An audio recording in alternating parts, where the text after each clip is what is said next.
My name's Adrianna. My husband Raul is behind the camera, and we're missionaries living and serving in Nicaragua with Resonate Global Mission. Normally, we would love to get together with you one-on-one, in small groups, or at your churches to talk about ministry and life in Central America. But because of COVID and travel restrictions, that's not possible right now. So we thought we'd make these small videos about different topics to chat with you about what's going on. So welcome to our home. Come to the table, have some fellowship, and this is TableTalk.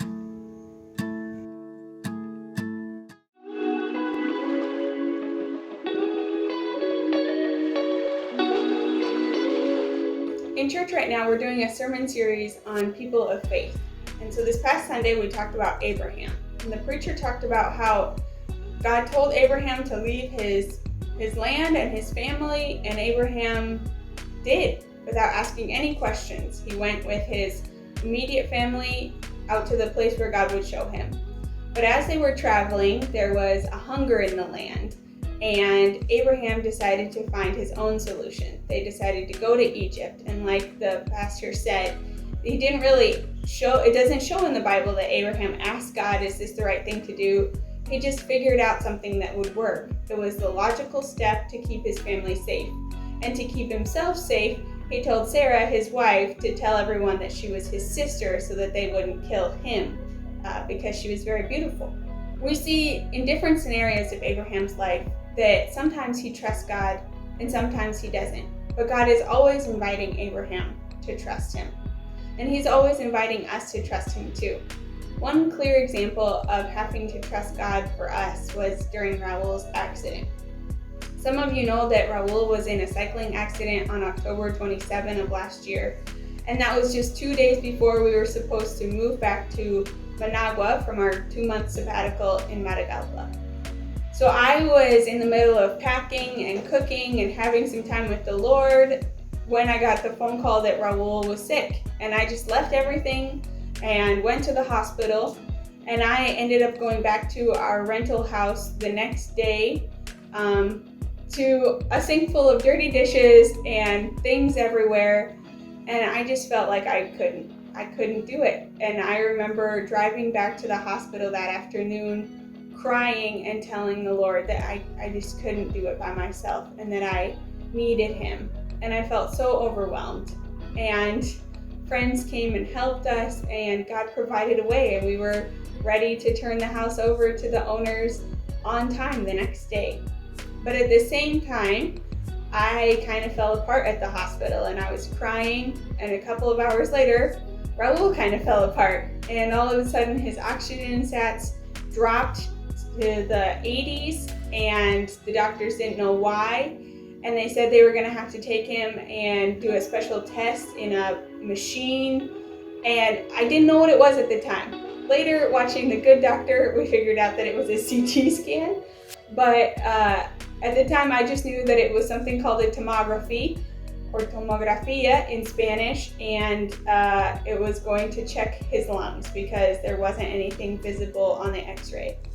And we were scared, and I remember that night going in the ambulance with Raul to this other hospital location so that he could get this special test, and they took him into another room, and I was just sitting there in the waiting room crying uncontrollably and praying over Raul and the situation and asking the Lord to help me calm down, and just remember reciting Psalm 23. And these are moments in our lives and we have to decide, are we going to trust God or not? And a lot of our attitudes are based on that. Maybe our outward actions don't change, but our attitudes do. And I remember that I felt peace at that moment, and I went back to the house to sleep that night, and I had terrible nightmares that Raul was dying in the hospital without me in the middle of the night. And I remember praying again, and the story of I think it's in Matthew 8 came to mind, where someone came to Jesus and said, if you want to, you can heal me.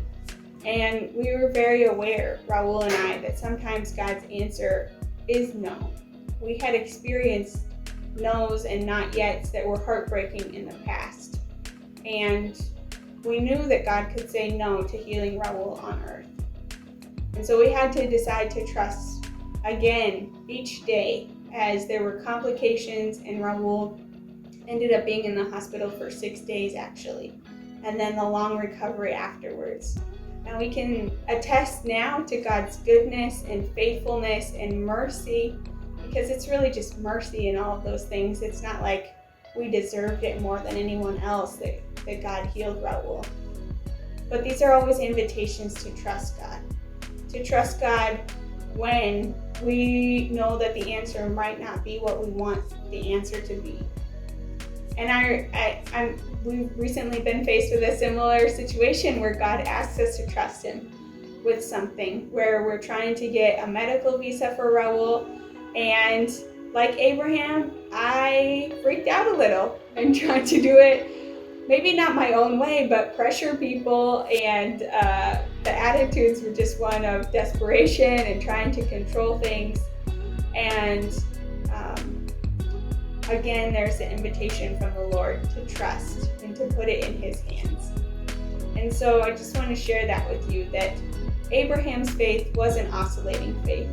Sometimes I think of the Christian walk as you learn one lesson and then you kind of conquer it and move on, like arithmetic in school. But it's really a continual invitation of the Lord to know Him more and to put more faith in Him. The invitation is always to trust. It's not a lesson that we learn once and conquer. God is always inviting us to come back to Him, to depend on Him as a child depends on their parent. And this is what Hebrews talks about when it says, faith is the certainty of things that we cannot see. It's a hope, a conviction that the best is yet to come. And our faith isn't in the certainty of things or in the plans that we make, because I'm pretty sure by now we are all very aware that life is uncertain and plans can change. But our faith is in God, who doesn't change and who is faithful. And even when His no is a no for right now, we know that there will be something redeeming in that one day. And so, just as Abraham sometimes trusted God and sometimes didn't, and we sometimes trust God and sometimes we don't, we are continually learning to depend more on Him.